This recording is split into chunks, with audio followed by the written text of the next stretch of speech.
Vamos lá? Pessoal, 15 horas no horário de Brasília. Boa tarde. Gente, posso começar? Carol? Pode sim. Maravilha. Então, vou começar aqui, pessoal. Eu preparei uma apresentação. Antes de iniciar minha fala aqui, eu vou me apresentar. Eu sou conhecido aqui no grupo como Toninho, sou economista. Estou aqui há 3 anos, idade regular, mas mais ou menos 15 anos se a gente considerar a idade de cachorro, né? Quem está bastante tempo na DB1 sabe que a impressão que a gente tem é que a gente está muito mais tempo do que realmente é, de fato, né? O objetivo aqui é apresentar um pouquinho sobre a questão da saúde e ter relação direta com a parte da questão financeira, mas antes de iniciar aqui a minha fala, eu gostaria primeiramente de parabenizar a DB1 pela ação, né? Poucas empresas têm essa preocupação de falar sobre gestão financeira, falar sobre saúde emocional. Logicamente, essas duas situações estão intimamente ligadas. E também agradecer a presença de vocês, a atenção de vocês. Espero poder trazer conhecimento e contribuir aqui neste momento. Ok? Eu vou compartilhar uma apresentação. Deixa eu só compartilhar aqui.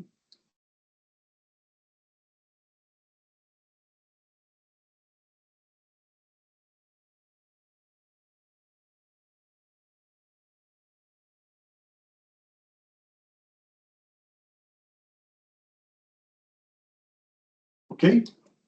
Todos estão vendo a tela? Tá bom, se estiver vendo, dá um joinha. Aí. Sim. Então vamos lá.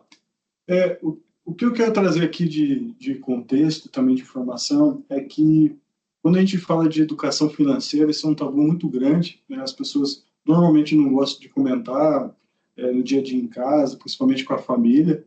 Tem muita informação na internet, a gente sabe que informação demais gera ansiedade, e nós, no dia a dia, a gente não sabe muitas vezes o que buscar, que conceito trabalhar. Então, o objetivo aqui, basicamente, é compartilhar um pouco da minha experiência com gestão financeira. Eu sou economista, nem todo economista faz economia de fato. Eu sou uma pessoa que busca aí sempre aplicar os conceitos do dia a dia. Não é fácil. E o que eu quero compartilhar com vocês é um pouco dessa experiência e tentar trazer luz no sentido de algumas estratégias, né, alguns pontos que podem ajudar vocês, tanto do ambiente, no contexto financeiro, mas também no contexto da saúde emocional, que está diretamente relacionado com esse tópico. Bem, o primeiro ponto que eu gosto de trazer, basicamente, é a necessidade da gente ressignificar alguns pontos, né? O que a Pindaíba nos ensina. Né? Quem conhece essa palavra Pindaíba? Alguém aqui não conhece Pindaíba? Estou saindo das Pindaíba. Você sabe por que da Pindaíba? Alguém sabe o que é Pindaíba? Pode abrir o áudio aí.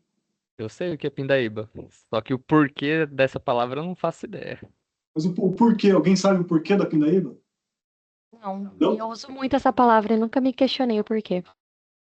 Pindaíba, aí, ó, parece nome de cidade. Deve ter alguma cidade chamada Pindaíba, né? Tem várias cidades com nome diferente, mas Pindaíba basicamente é uma árvore. Ela nasce em algumas regiões do país onde que não há muitos recursos e ela tem uma fruta que as pessoas usam para consumo. Só que ela é sempre a última escolha. Então, quando você fala que você está na Pindaíba, significa que você não tem muita coisa e você precisa basicamente comer o fruto da Pindaíba ou parte dele para se alimentar. Então, a partir dessa escassez, o pessoal utilizou essa estratégia de, você está na Pindaíba? Tem relação direta com esse contexto aí, que é o contexto de escassez. Acho que o primeiro ponto, quando a gente fala de gestão financeira e tem relação com a saúde, é importante a gente ressignificar muita coisa. Né? A gente dá valor para muita coisa, mas a moeda sempre tem dois lados. Então, quando a gente tem, muitas vezes, ausência de recurso ou falta dele para viajar, a gente se obriga a conhecer locais na cidade, buscar atividades no local onde que a gente vive. Acho que esse é um ponto importante. Então, a gente tem que valorizar essa oportunidade. Quando a gente tem limitação em gastar em restaurantes, delivery, isso nos obriga a cozinhar em casa. Né? Muita gente cozinha muito bem, por quê? Porque muitas vezes tem dificuldade de comer todos os dias no restaurante, falta de tempo. Então, a gente tem que valorizar a oportunidade que a gente tem de cozinhar em casa, de aprender uma técnica como essa. Quando a gente tem tempo livre, parece que a gente tem um sentimento de culpa, né? Putz, estou com tempo livre, eu sou um desocupado. Na verdade, não, né? A gente tem tempo livre, tem que aproveitar muitas vezes para praticar outro cuidado, descansar, fazer uma atividade que a gente gosta, né? Às vezes a gente dá negativa um convite de um amigo para passear, sair, por falta de recurso, e a gente tem também essa necessidade de ressignificar esse momento, né? Às vezes o tempo com a gente é muito valioso também. E quando a gente tem escassez, a gente aprende a dar valor para as coisas simples.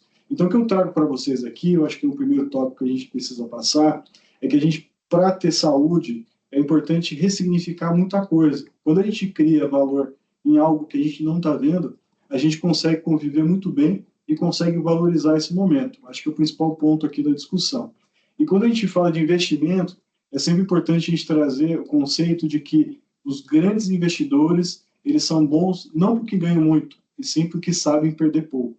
Então, toda vez que a gente entra numa estratégia de investimento, eu sempre gosto de mostrar primeiro como perder pouco, porque para ganhar é fácil, né? Quando você anda de bicicleta na descida, basta um empurrãozinho, você já pega velocidade. E na subida? E aí, quem tem estrutura e ferramenta para conseguir pedalar na subida? Eu acho que quem está pensando, né, basicamente nessa estratégia, primeiro é importante aprender a perder para depois aprender a ganhar. Então, tudo na vida tem essa atividade. Então, acho que o primeiro tópico que eu quero trazer aqui de discussão é saber ressignificar. Como, basicamente, o nosso tempo aqui é curto, eu comecei a fazer a apresentação, a gente tem aí, a cada semana, né, a gente está demorando um pouquinho para finalizar, a gente tem uma atividade, são 20 colaboradores da DB1, que semanalmente tem contato com educação financeira. Eu montei essa apresentação, muito do que tem aqui, o pessoal teve contato com esse conteúdo, já aproveito e faço um merchan, né? A gente vai lançar um conteúdo aí nas próximas semanas de um curso de educação financeira, muito vindo do fruto desse treinamento, então agradeço desde já quem está aqui e participa do treinamento lá também, né? Acredito que vai ser um marco importante aí do nosso dia a dia. Eu fiz uma pergunta, montei uma apresentação, né? Trouxe detalhes, o Wesley, lá do Conversar com o Silnet, perguntei, e aí Wesley, o que você gostou do treinamento? Ele falou, Toninho, eu gostei disso, disso, disso. Não tinha nada que eu tinha trazido para vocês. Então, eu refiz todo o treinamento aqui. Então, o que eu trago aqui é uma visão do cliente, né? O sempre fala, né? Os diretores sempre falam, né? É importante perguntar para o cliente o que ele quer ouvir. Eu fiz isso, descobri que o que eu apresentar não tem nada a ver com o que eu estou trazendo aqui para vocês, tá? Então, basicamente, esse é o conceito. Brincadeiras à parte, eu acho que o primeiro ponto que a gente tem que discutir aqui é a visão em relação a finanças. A gente, todos os dias, nós recebemos uma quantidade significativa de compra isso, vende aquilo, é importante você investir nisso, faça essa estratégia.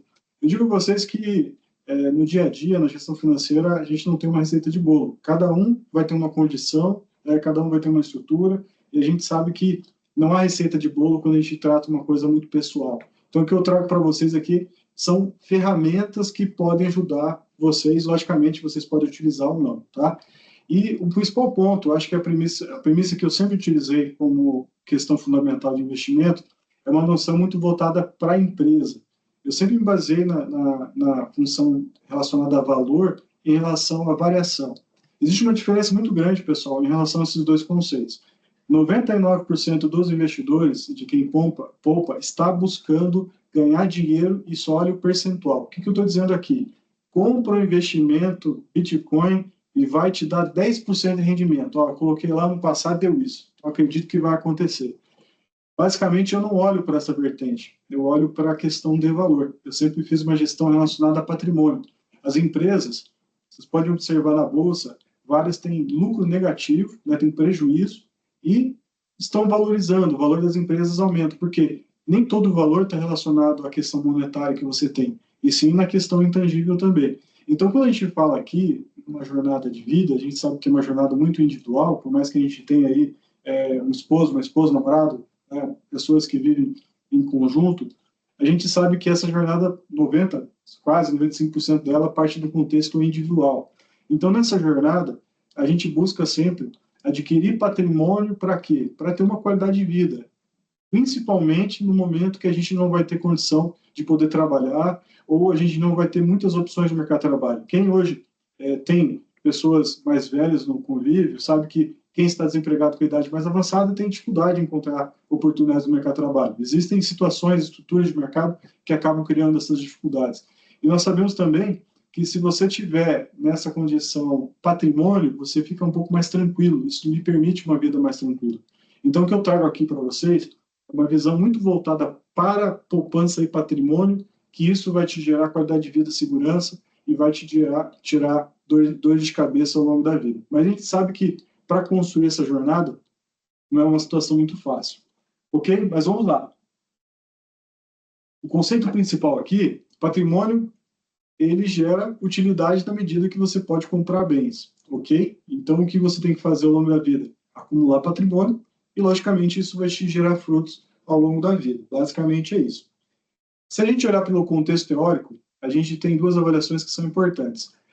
A primeira avaliação, existe uma relação que é decrescente quando a gente olha o dinheiro no sentido de valor do dinheiro, o valor percebido por mim, em relação à quantidade que eu tenho. Quando você tinha apenas R$10 na carteira, você dava muito valor para esses R$10. Na medida que você começou a ter 100, os R$10, eles passam a ser gastos com uma facilidade muito maior. Por quê? O valor percebido desses 10 é relativamente menor do que o 100, e na medida que você vai ganhando mais dinheiro, o valor percebido do dinheiro ele vai caindo. Isso explica um pouquinho porque as pessoas elas ganham aumentos salariais e no próximo mês, ou inclusive antes desse período, acabam tendo dívidas superiores, gastam mais. O padrão de consumo sobe mais do que o salário, e a pessoa está ganhando 50 mil e está gastando 60 mil e ainda possui dívidas. São inúmeros casos que isso acontece. Por quê? Porque a gente tem o valor percebido sendo reduzido ao longo do tempo. É uma estrutura natural. Essa é uma armadilha do dinheiro, inclusive. A queda dessa avaliação lhe permite consumir mais. E quando a gente olha pelo contexto do esforço, quanto mais esforço a gente teve de aplicação para ganhar aquele dinheiro, mais ele tem valor para nós. E isso as pessoas acabam basicamente marginalizando. Por quê? Porque a gente acaba não dando valor para o nosso tempo. E, consequentemente, quando a gente dá valor para o nosso tempo, o nosso dinheiro ganho a partir desse tempo também não vale muito. Então, assim, o que a gente tem que, basicamente, ajustar, isso num contexto mais comportamental, é basicamente dar uma chacoalhada para a gente ajustar o nosso valor do dinheiro em relação ao que a gente tem de poder de compra e valorizar mais o nosso esforço para ganhar ele. Basicamente, se você ajustar esses dois grandes botões aqui, você consegue gerar poupança e ter uma qualidade de vida muito melhor. Para fazer isso, antes de iniciar um processo, eu vou pedir para vocês algumas atividades aqui ao longo da minha fala. A gente vai fazer uma live que é interativa, né? Vou trazer aqui uns desafios para vocês fazerem no papel. O bom é que eu estou vendo a cara de vocês aqui na tela, eu vou saber quem fez e quem não fez, tá? Então não adianta fingir que eu estou aqui com a tela aberta, aqui estou observando cada um de vocês, hein? E não adianta mudar de página agora, Isaac. Eu também estou observando aqui, estou brincando. Então, vamos lá. Aqui está dando risada aqui, só para contestar. O pessoal dá um alt tab aqui. Você acha que eu não estou vendo, pessoal? Eu percebo facilmente aqui. Mas voltando aqui, acho que a premissa inicial dentro dessa estratégia, primeiro ponto, o que a gente busca ao longo da vida? Que a poupança ela seja gerada ao longo da vida e que a gente, pelo menos, chegue no final da vida no 0 a 0. Então, tudo que eu poupei, eu vou consumir. Essa é a premissa. Então, se a gente observar essa aqui, são gráficos teóricos, né? Então, aqui a gente tem a média da população em si. Vocês podem observar que a linha verdinha é a renda. Então, ela cresce de forma acentuada até 46 anos. Depois, ela tende a ter uma taxa de crescimento menor e ela muda rapidamente de patamar na medida que você aposenta. Então, essa é a nossa curva de receita ao longo da vida. A despesa, ela se acentua até os 24 anos, período que as pessoas acabam fazendo faculdade e tem um gasto maior. Ela tende a crescer marginalmente até os 44, 45 anos, e ela se acentua a partir dessa idade, porque entra gastos relacionados à família e também à saúde. E, logicamente, se a gente fizer o desconto da linha verde com a linha vermelha, a gente vai olhar para o saldo de poupança acumulado. Então, ali, até os 24 anos, nós somos deficitários, em média. Então, nossos pais acabam bancando nossas contas. A partir dos 24 até os 45, nós temos uma poupança crescente. A partir daí, ela tende a ser decrescente e negativa a partir de 65 anos. O que isso significa? Que a gente vai consumir patrimônio ao longo desse período, né, até a nossa partida desse mundo, ok? Então, esse aqui é um gráfico teórico que mostra um pouquinho a média do comportamento das famílias. Bem, quando a gente olha para essa estratégia, o primeiro ponto que eu quero trazer para vocês, eu acho que esse é o primeiro exercício. Primeiro, a gente precisa conhecer a base. Essa é uma situação que é muito tranquila. Vou trazer uma situação hipotética. Eu quero que vocês peguem uma folha. Quem está aí tem uma folha, uma caneta à disposição, um caderno. Acho que é importante ter à disposição, né? Abra também, quem não tiver à disposição, abre aí um Word, só para a gente fazer um exercício.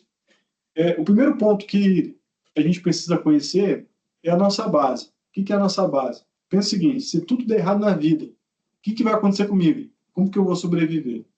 Então, quando você conhece a sua base e tem ela muito consolidada, é fácil você tomar uma decisão relacionada à questão do investimento, ou muitas vezes você tem uma preocupação relacionada à saúde financeira que você consegue, às vezes, abrir mão dela ou ficar mais tranquilo. Então, assim, pensem comigo. Olha o cenário aqui, ó. Imagina que algo inesperado ocorra em sua vida, impossibilitando você, se você for solteiro, ou a sua família, de ter qualquer renda durante 2 anos. Como você se prepararia para enfrentar essa situação e garantir a sua sobrevivência ou da sua família? Por exemplo, aconteceu uma catástrofe agora, um apocalipse zumbi, você não consegue trabalhar mais. A partir de agora, você só vive com o que você tem. Acabou. O que vocês fariam? Anotem nesse papel. O que vocês fariam nesse caso? Por exemplo, né? Eu não posso trabalhar, então eu não posso ter renda mais. O que eu vou fazer? Tá, eu acho que eu vou estocar comida. Vou ter que comprar comida. Vou vender um apartamento e vou me mudar com meus pais. Basicamente, tentem imaginar um plano. Esse eu acho que é o ponto principal. O que vocês fariam se acontecesse isso? Se você e sua família estivessem impossibilitados de ter qualquer renda. Como que vocês sobreviveriam? Esse é um exercício muito importante, pessoal, porque vocês vão começar a perceber que muitas das coisas que vocês têm na vida não são totalmente necessárias. Se eu perder toda a minha renda, eu acho que eu vou viver com meus pais, ter uma poupancinha aqui de uns 6 meses, consigo aqui comprar no supermercado uma cesta básica e consigo viver durante 6, 7 meses. Basicamente é isso, tá? Então, esse é o primeiro ponto de exercício, tá? Se vocês puderem, na sequência, fazer esse exercício, vocês vão perceber que a gente consegue ter uma vida mais simples, vivendo com menos. Se eu sei basicamente a minha base, o segundo ponto que a gente precisa trabalhar, né? Aqui eu tenho alguns exemplos, né? O que eu tenho? Casa de família. É um apoio. Eu posso abrir mão dela e morar com a família. Meu carro. Eu posso vender ele. Posso ter um patrimônio. Escola particular dos meus filhos. Posso mudar para uma escola municipal. O streaming, né? O Netflix ou qualquer outro, né? O Spotify. Posso cortar esse streaming. Itens de casa com pouca utilidade. Eu posso também vender e desfazer deles. Alimentação fora de casa. Posso fazer marmita e comer em casa. Então, esse é um exercício muito legal para vocês conhecerem qual que é o mínimo que vocês teriam que ter hoje para sobreviver. Qual que é a base de vocês? Vocês vão perceber que tem uma distância bem significativa dentro desse cenário. Bem, passando por aí, então, se você conhece a base, agora é importante você descobrir qual que é o seu patrimônio. O que você tem à disposição? Aplicação financeira. Você tem dinheiro aplicado? Casa, apartamento, terreno. Você consegue ter terra e vender? Carro, moto, joia, relógio, celular. Se eu vender meu celular hoje, comprar um bem com pouca utilidade, quanto que eu teria de patrimônio? Bens e objetos, vestiário, né? Tenho algumas roupas lá em casa que eu consigo colocar no brechó e vender. Se eu levantar todos esses itens, né, todos vocês têm patrimônio, essa é a verdade. Né? A pessoa fala, eu não tenho nem 10 centavos para comprar uma bala. Tem, meu amigo. Você não tem uma camisa de marca, você não tem, muitas vezes, um celular. Se você vender ele, você vai ter dinheiro à disposição. Então, listem os itens que vocês conseguiriam viver sem, basicamente, né, e ter esse patrimônio à disposição. Então, esse é o segundo ponto que é importante você conhecendo a base, o quanto você tem de patrimônio, ok? O terceiro ponto, que essa é a parte mais complicada, é tentar descobrir qual que seria o custo de vocês se a gente listasse só o básico? Se vocês tivessem, basicamente, os teus itens, né, do dia a dia só para sobrevivência. Então, vamos pensar aqui no gasto de uma família.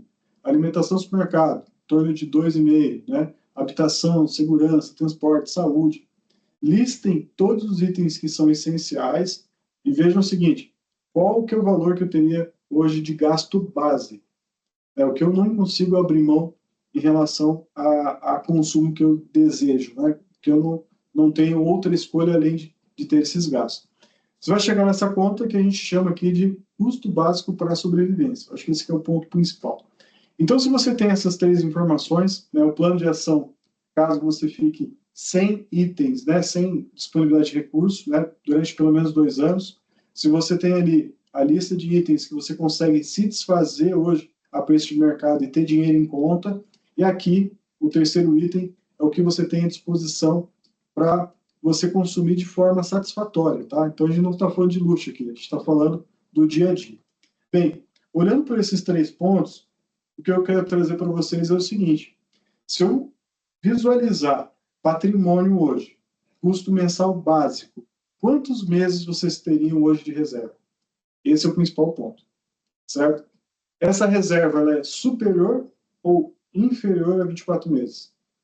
Se você fez a conta matemática, chegou no número superior a 24 meses, é importante você começar a pensar em itens de investimento. Se você tem esse número inferior a 24 meses, é importante você olhar para dentro de casa, olhar para você e pensar em estratégias de poupança. Okay? Qual que é o principal erro das pessoas hoje? Quando elas tendem a ganhar muito com pouco. Esse é o principal problema. Por exemplo, eu sempre cito esse caso. Eu tenho um amigo que não entende nada de investimento. Nada.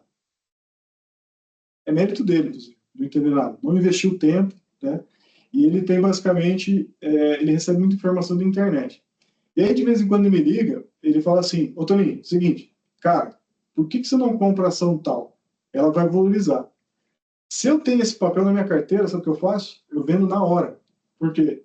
Se a informação de quem não tem informação de mercado chegou a nesse nível dele indicar um papel, significa que o mercado está vendido. Ou seja, tem muita gente vendendo papel e ele vai ser uma das pessoas que vai comprar e vai perder dinheiro. Então, por que isso acontece, pessoal? Justamente porque quando você tem pouco recurso e você está preocupado em investir, você vai buscar ativos com elevada valorização. E, normalmente, esses ativos eles são de maior risco, ok? Então, se na conta ficou inferior a 24, né, busque algumas estratégias para você aumentar a sua capacidade de poupança. Ultrapassando 24 meses, aí sim você pode pensar em atividades que lhe rendem, né, percentuais maiores, né? Fundos de investimento, ações, Bitcoin, entre outras situações, ok? Vamos lá?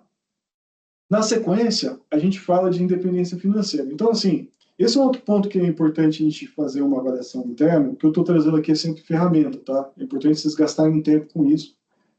Mas aqui um ponto que muda um pouquinho o conceito. Eu trouxe para vocês que o conceito principal que eu utilizo é patrimônio, né? Olhando o valor do meu patrimônio no tempo, isso vai me gerar qualidade de vida. E aqui também a gente tem uma visão que é muitas vezes errônea por parte das pessoas, que é uma visão muito voltada a vou ter independência financeira quando me aposentar. Essa não é uma verdade. Por quê? A independência financeira depende da sua capacidade de rendimento frente ao seu gasto. Então, se você tiver um gasto de R$2.000 hoje, e se você tem um patrimônio que lhe paga dividendos de 2.000, você tem independência financeira. Logicamente, a tua qualidade de vida não é tão alta quanto você esperava, mas você está independente. Qual que é a premissa de independência? Eu não preciso mais buscar recurso. De certa forma, o recurso ele já trabalha para mim. É o dinheiro trabalhando para mim. Ok? Vamos lá. Depois eu vou ver o chat, né? Tem bastante pergunta que o pessoal está fazendo aqui e respondo na sequência. Se a gente olhar aqui do ponto de vista de poupança, a gente tem 3 cenários. O cenário A é a pessoa que poupa ao longo da vida e gasta esse recurso. Então, a gente chega no final da vida, aos 80 anos, com a conta zerada. Se uma pessoa média hoje, né, no Brasil, ele poupar 20% da renda, ele vai deixar, quando ele morrer, falecer, 1 milhão na conta. Se ele tiver um gasto 20% superior, ele vai deixar 1 milhão de dívida. Então, veja o seguinte, 20% é um índice importante, mas vejam o potencial de mudança que esse índice pode ter ao longo da vida. Então, aqui nesse cenário, você tem a escolha de deixar 1 milhão para a próxima geração ou 1 milhão de prejuízo. Vai depender do que você busca ao longo dessa estratégia. Então, qual que é o principal ponto aqui que eu trago para vocês? Busquem, né, em todo momento, aumentar o percentual de poupança. Tentem congelar o padrão de vida de vocês ao longo da vida, da jornada de vocês. Isso vai permitir que vocês acumulem patrimônio e o patrimônio gere qualidade de vida. Ok? Essa é a relação de conta. Então, por exemplo, se você tiver um patrimônio hoje de R$1 milhão, se você aplicar 0,5% ao mês, que é a rentabilidade líquida hoje de qualquer aplicação, você teria um poder de compra de R$5 mil. Essa é a realidade. Então, esse 1 milhão aplicado lhe permite gastar 5 mil sem dor de cabeça nenhuma. Então, o objetivo aqui é aumentar o patrimônio para que você tenha aumento do poder de compra. Tá? Então, assim, pessoal, eu acho que esse é o principal ponto, tá, que eu trago para vocês. Vem muito do comportamento do dia a dia, né, desse quesito de ressignificar o conceito de poupança também em relação ao quesito investimento. Mas eu vou finalizar minha fala aqui trazendo 3 conceitos e dicas que são importantes, que ajudam a vocês economizarem mais e fazerem uma gestão melhor do recurso de vocês. O primeiro ponto, acho que muitos aqui fazem, que é o tal do cardápio semanal. É você ir no supermercado já sabendo o que você vai comprar ou o que você vai consumir. Lá em casa, todo domingo, antes de ir no mercado no sábado, eu sento com a minha esposa, a gente define o que a gente vai consumir e se a gente for almoçar fora, onde que a gente vai almoçar. Né? E, logicamente, se tiver alguma reunião, a gente já sabe que eu não vou almoçar com minha esposa ou com a família, assim, sucessivamente. Mas para que isso? Né? Eu faço uma provisão sempre em relação ao que eu vou comprar, então eu busco reduzir o desperdício, né? Eu acabo consumindo produtos de melhor qualidade e, logicamente, isso me gera mais saúde, e eu tenho um consumo muito menor, porque eu me proponho a cozinhar, normalmente eu faço isso à noite ou final de semana, e normalmente, né, quando você faz as contas, né, a conta fica muito mais barata do que você consumir, né, a partir de delivery ou sempre sair de casa para fazer, para almoçar ou jantar. Então, assim, hoje, mais ou menos de 30% a 40% do orçamento das famílias tem relação direta com alimentação. Se você fizer o cardápio semanal, eu digo a vocês que vocês conseguem cortar pelo menos 40% dos gastos. E, logicamente, isso vai lhe sobrar uma poupança razoável. Né? 40% de 30% dá 12% de poupança.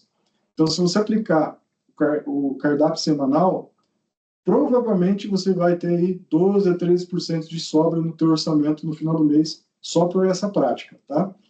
Como que é feito o cardápio semanal? Muito simples. Listar os itens que você vai consumir, verificar qual restaurante que você vai, e aí você vai ter um controle mais assertivo, ok? O segundo ponto, acho que é uma premissa importante, é como que a gente lida com o empréstimo. Não tem mal nenhum, pessoal, pegando empréstimo, né? Acho que todo mundo acaba tendo uma necessidade, ou para comprar um produto, ou para realizar um sonho, ou para pagar uma conta. Mas como que a gente lida com o empréstimo ao longo do tempo? A gente precisa, primeiro, né, unificar a dívida. Então, muitas pessoas têm 3 ou 4 empréstimos. Hoje a gente pode fazer a portabilidade da dívida, pode unificar a dívida em um parcelamento só com o banco. Né? A gente tem uma condição muito importante. A gente tem a oportunidade de alongar essa dívida. Então, eu tenho, às vezes, uma parcela muito alta, né, R$300. Quero reduzir essa parcela. É preferível pagar mais juros e fazer a parcela caber no bolso do que o contrário. Muitas pessoas buscam uma parcela muito alta, não querendo pagar juros, mas acabam utilizando cheque especial, parcelando cartão de crédito, e hoje os juros dessas alternativas ultrapassam a 8% ao mês e chegam a quase 500% ao ano. Então, vejo muitas vezes você faz a opção, não quero pagar 0,5% a mais, mas está pagando 50%, 60% de juros por utilizar o cheque especial ou o cartão de crédito. E buscar, né, uma estratégia de buscar renda extra. Né? Então, a gente tem aí, às vezes, fazer um bico, buscar uma alternativa para complementar a renda, e isso ajuda bastante a equalizar as fontes, ok? Então, aqui só um gráfico para a gente tangibilizar esse conceito. Né? Então, primeiro, a equação deve fechar com o cartão de crédito e o financiamento. Então, quem tem múltiplos cartões de crédito em múltiplos financiamentos, façam o seguinte: verifiquem o cartão que mais tem benefício, né, e com menor juros, unifiquem em um só cartão. E na sequência, se vocês tiverem vários consignados, parcelamentos, empréstimo pessoal, é importante vocês entrar em contato com a instituição financeira e tentar unificar essa dívida em uma dívida só com uma taxa mais baixa, utilizando a portabilidade. Vencida essa fase, você pode ter mais de um cartão ou financiamento, ok? Então, primeiro a gente controla a estrutura com um cartão e um financiamento para depois buscar alternativas com mais financiamento e mais cartões, né? Hoje em dia tem gente que usa, né, o cartão para pagar ali, ó, usar o cartão para pagar outro cartão, né? Basicamente isso, né? Mas seguindo aqui, esse é um ponto muito importante. Esse aqui é um conceito japonês, que mostra um pouquinho de como a gente utiliza o nosso dinheiro e qual que é a relação nossa no dia a dia. Vou contar para vocês que boa parte dos nossos comportamentos, eles são subjetivos e têm uma relação direta com a nossa cultura, né, com as nossas origens, e a gente faz muita coisa sem saber, mas que tem uma relação histórica. O brasileiro, ele tem um déficit de consumo muito superior a países de primeiro mundo. Então, por isso que o brasileiro, ele tende a ser acumulador, ele tende a gostar de carro, ele tende também a ter impulsividade na compra. Por quê? Ele tem um déficit de bens materiais. Toda vez que você bota um dinheiro no brasileiro, ele gasta mais do que você colocar dinheiro no europeu, no americano, ou inclusive no japonês, no oriental, de certa forma. Por quê? Porque lá eles têm bens em casa que eles já consumiram. Eles têm carro, casa. Basicamente, esse conforto que a dotação desses bens gera lhe permite ter um impulso menor de compra, porque já tem quase tudo, por que eu vou comprar mais? E, logicamente, quando a gente olha o Brasil, toda vez você tem a novidade de lançamento do celular, roupa nova, né? E, logicamente, você tem um impulso a consumir. Então, isso vem muito do déficit do consumo dos países emergentes. E esse déficit, ele permite uma relação muito direta com o acúmulo de bens. Então, quando você vai na sua gaveta, você vai ver lá gavetas abarrotadas de roupa. Você vai dentro da geladeira, a geladeira vai estar lotada, o armário vai estar lotado. Abre a gavetinha da sala, tem coisa guardada. Você não sabe mais o que você precisa fazer, comprar um novo armário, porque precisa colocar mais coisas nesses armários. Essa é uma relação que tem, basicamente, muito a ver com a sua impulsividade de compra. Como que você faz para cortar um pouco essa impulsividade? Você precisa fazer uma limpa na tua casa. Essa é a verdade. Então, ali, a gente traz um conceito de jogar fora ou vender. Essa é uma decisão muito difícil, pessoal. Por quê? Porque a gente tem um apego emocional muito grande nas nossas coisas. Antigamente, eu fazia o seguinte: como que eu fazia para jogar algo fora? Se eu fosse me mudar e essa coisa que eu estou jogando fora não tinha sido usada nesse tempo, desde a última mudança para cá, eu jogava fora.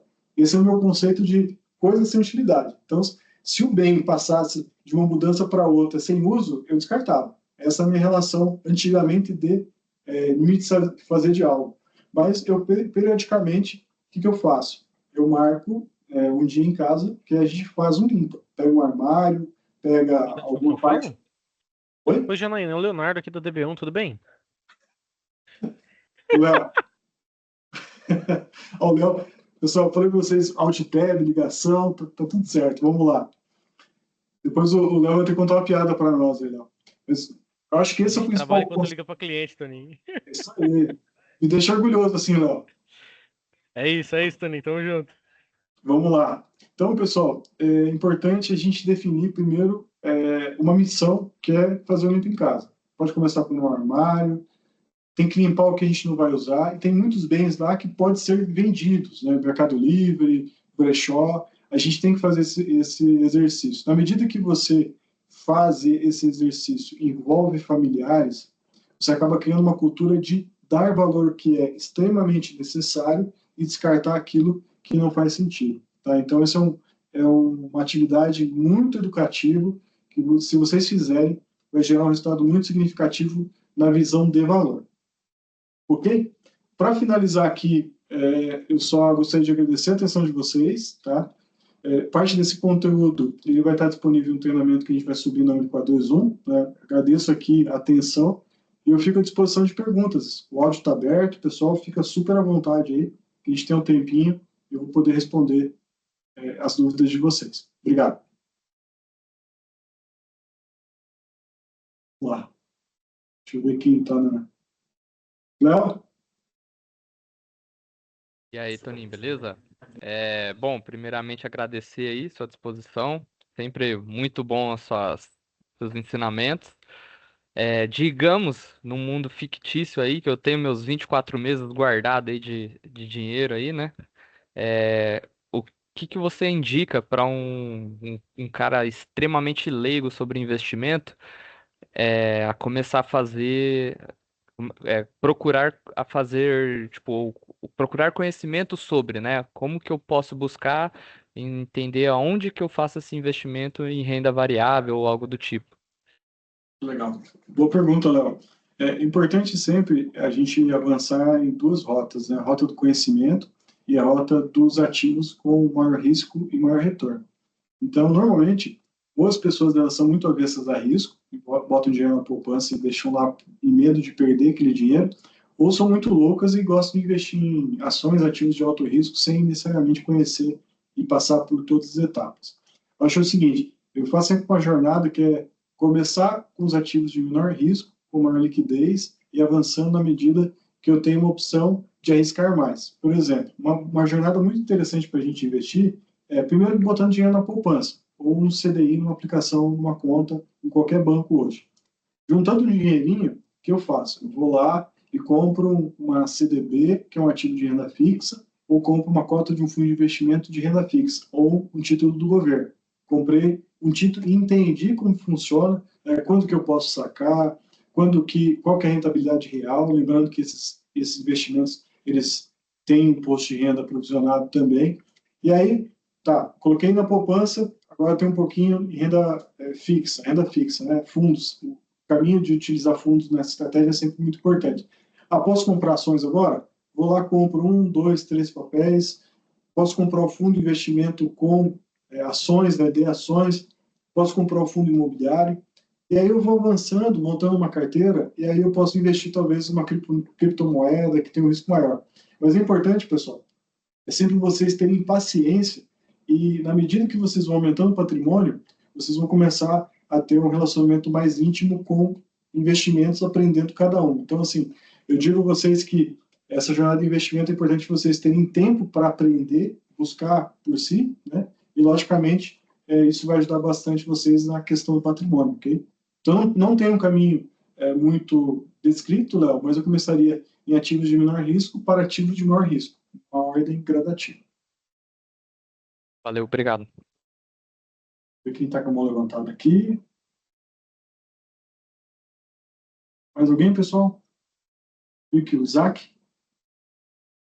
Acho que é a Jane.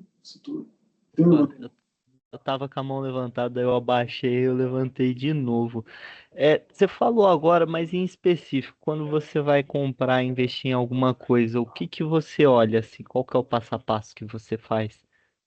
Eu primeiro olho para quando eu vou utilizar esse dinheiro. Então, normalmente eu penso o seguinte: tenho R$ 1.000, eu vou utilizar esse dinheiro quando? Eu vou precisar gastar ele numa viagem final do ano. Beleza, então eu tenho 6 meses, né? 8 meses hoje, né? Ok. Qual que é o investimento que me gera maior rendimento hoje olhando para 8 meses? Aí eu olharia talvez ali um ativo de renda fixa, olharia um fundo de investimento de renda fixa. Por quê? Eu sei que eu ia ter uma rentabilidade conhecida e eu não perderia dinheiro nesse meio tempo. Então, toda vez que você tem dinheiro com tempo limitado, é importante você olhar ativos que lhe garantem um rendimento nesse período. Tá. Mas eu não tenho tempo, estou guardando aqui para o infinito e além. Beleza.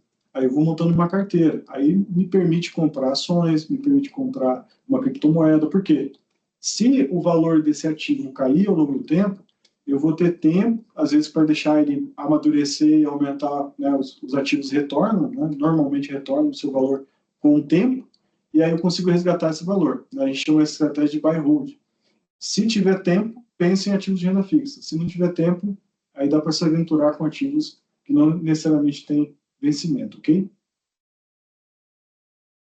Beleza, mas assim, né? Para tomar a decisão, aquele artigo é o que eu vou comprar, que você faz uma análise só de análise de candle, ou alguma outra coisa? Como é que você faz esse passo a passo? Basicamente, Isaac, vai depender muito do ativo, né? Se for uma ação, tem estratégia fundamentalista, né, que você analisa o perfil da empresa, tem a estratégia gráfica, que você analisa a variação da ação ao longo do tempo, né? Você tem também a questão do fundo, quando você compra uma cota de um fundo, tem que analisar quem que é o gestor, qual que é a composição. Normalmente, eu gasto bastante tempo analisando esses itens, né? Quanto que é tempo? 5, 10 minutos por dia, começo da manhã, final do dia, quando chego em casa, normalmente é o tempo que eu acabo investindo. Mas pense o seguinte, pessoal, nunca busque um ativo olhando para a valorização dele. Utilize o ativo como estratégia e ferramenta de você buscar patrimônio. Por exemplo, hoje, dependendo do formato de investimento imóvel, ele te dá muito mais rendimento que um investimento, às vezes, no fundo estruturado, um fundo de ações. Por quê? Porque, às vezes, né, você, utilizando alavancagem financeira somado a um bom ativo que você comprou, vai te dar um rendimento muito maior do que comprar, às vezes, uma ação com um mercado muito mais arriscado. Então, assim, eu sempre olho o ativo de investimento como uma ferramenta para que eu estou buscando. E aí vai do que qual o tempo que ele está para maturation, né, de amadurecimento, a sua rentabilidade, né, se eu tenho risco ou não. Né, então, depende muito de qual é a minha estratégia referente àquele dinheiro que eu estou tentando buscar. Ok? Legal, valeu, Toninho. Toninho, para quem não tem tanto conhecimento e nem tanta grana para investir, parando para pensar na taxa Selic hoje, na minha visão de conservadora, que não gosta de perder dinheiro, que eu vi que temos que ressignificar isso na sua live hoje, mas na minha visão, eu não tô com nada em ações, basicamente assim, em proporção falando, a maior parte está tudo em renda fixa por conta da alta taxa Selic. Então faz sentido eu tentar aproveitar, que está quase 15%, e não ir para renda variável, ou a minha cabeça está muito fechada e é melhor eu estudar mais renda variável por conta de ter mais chances de rentabilidade a longo prazo e etc. No meu ponto de vista, Jane, eu acho que você não tem uma visão muito assertiva em relação ao momento, né? Toda vez que a taxa Selic, que é a taxa básica de juros, está alta, os ativos de renda fixa também estão altos. Mas existe uma outra verdade também por trás disso. Quando a taxa Selic está alta, a bolsa está baixa também. Então, eu tenho muitos ativos de ações lá que estão como oportunidade, estão descontados. Então, os dois mercados são mercados bem interessantes. Eu sempre digo que é importante a gente aprender as ferramentas com uma certa antecedência, porque a gente vai ter que usar elas na medida que o cenário econômico muda. Então, toda vez que a gente tem o cenário de alta de taxa Selic, é muito confortável a gente botar dinheiro em títulos. É bem tranquilo. Só que pensa o seguinte, o cenário pode mudar, e aí qual que é o ativo que você vai comprar quando a Selic estiver baixa? Aí você vai aprender a comprar ativos de Selic baixa quando a Selic estiver baixa? Talvez você tenha perdido a oportunidade. Então, qual que é o aprendizado que eu tive ao longo desses 20 anos que eu opero com ativos, né? Primeiramente, eu posso comprar 99% de ativos hoje de renda fixa para aproveitar a onda, mas eu compraria de pelo menos um papel lá na bolsa para eu poder lidar com ele. A gente pode utilizar hoje, pega um papel da Magazine Luiza, um exemplo, custa R$10. Então, você pode ir lá comprar no mercado fracionário uma ação da Magazine Luiza e você pode brincar de operar com ele para aprender a operar em ações. Você pode comprar uma cota de um fundo que custa às vezes R$20 para saber como que funciona a liquidez diária de um fundo, quando você pode sacar. Então, eu digo a vocês que é importante vocês paralelizarem essas estratégias, por mais que elas sejam mais arriscadas, com um volume muito pequeno, para que vocês aprendam a lidar com elas quando o cenário econômico mudar totalmente. Tá? Então, acho que é bem oportuno. Muitas pessoas gastam R$2, R$3 mil em curso de ações, gostam muito da jornada de você pegar teu dinheiro e botar ali numa ação. Aí você vai ver, basicamente, como que você vai ter que lidar com essa situação no dia a dia. Tá? Seria só esse ponto. Tá, gente? Obrigada, Toninho. Legal. Acho que o próximo é o Darley. Isso. Darley? Aquela vontade de gastar a economia que nunca se acaba, existe alguma dica ou forma de esquecer aquela economia ou Ou deixar de diminuir essa vontade de gastar aquela economia, tipo assim. Os fundos de capitalização, Darley, eles começaram a ser criados na década de 80 e 90, justamente para permitir que as famílias tivessem uma parcela para pagar para gerar uma poupança compulsória. O FGTS é uma poupança compulsória porque o governo federal do passado tinha uma preocupação do trabalhador não ter poupança à medida que ele fosse desligado. Então, existem hoje poupanças compulsórias que elas vão muito nessa linha, justamente permitir que você tenha um recurso na medida que você vai precisar dele, né? E, logicamente, as pessoas muitas vezes não buscam isso. Hoje existe uma estratégia que é basicamente você criar uma regra na sua conta corrente, qualquer conta corrente tem isso hoje, que na medida que cai seu salário, ele já manda o recurso para a poupança ou para uma aplicação desejada. Muitos bancos fazem isso. Então, essa é uma estratégia muito assertiva. É você provisionar a poupança antes em relação aos seus gastos. Um outro ponto importante também é as pessoas que têm dificuldade em controlar gastos é não ter cartão de crédito. É exigir que o gasto seja no dinheiro, do Pix ali. Isso também faz com que você crie, né, uma relação direta com o dinheiro que eu tenho com o dinheiro que eu posso gastar. E uma decisão muito assertiva, acho que esse é o principal ponto, é importante vocês criarem cotas de gastos ao longo da jornada. Né? Posso gastar X mil com alimentação, X reais com aluguel, e controlando essas cotas na medida que você vai executando a sua gestão orçamentária. Tá? Então, são estratégias muito assertivas. Só que a parte de consumo, é importante tentar entender o que leva a pessoa a ter essa impulsividade. Eu acho que esse é um ponto também. Nós temos nesse treinamento que está ocorrendo dias que a gente fala só sobre isso. Como a gente faz duas avaliações, a gente chama de da porta para dentro e da porta para fora, que é tentar entender o que me afeta no sentido de comportamentos que eu tenho, né, qual a origem deles, né, que faz com que eu gaste mais, e da porta para fora é quais influências externas estão, né, me incentivando a gastar mais, né? Então, essas são duas avaliações aí que te ajudam bastante nesse sentido, tá? Cássio? Bom, Toninho, parabéns pelo conteúdo aí. A minha dúvida é a respeito da rotina do investidor. Imagine que você é um cara mais conservador, quer pôr um pezinho ali no moderado ou talvez ali no arrojado.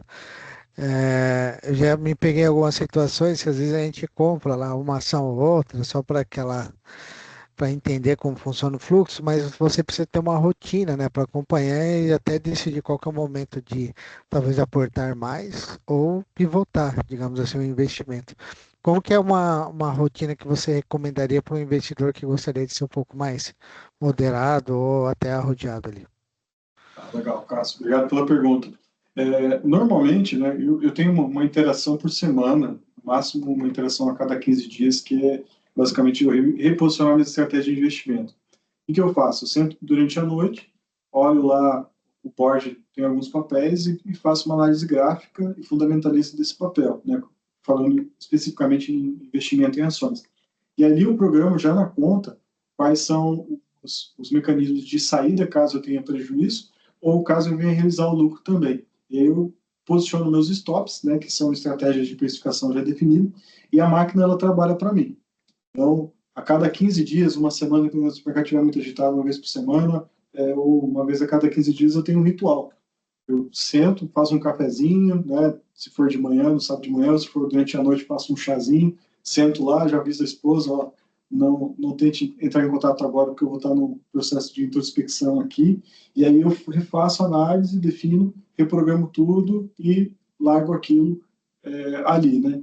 Dá sempre certo? Não, 90% das vezes dá certo. 10% o stop passa, e aí, logicamente, se você está no mercado de risco, é importante você assumir também que nem com os mecanismos que estão à disposição você vai conseguir garantir sempre a rentabilidade que você busca.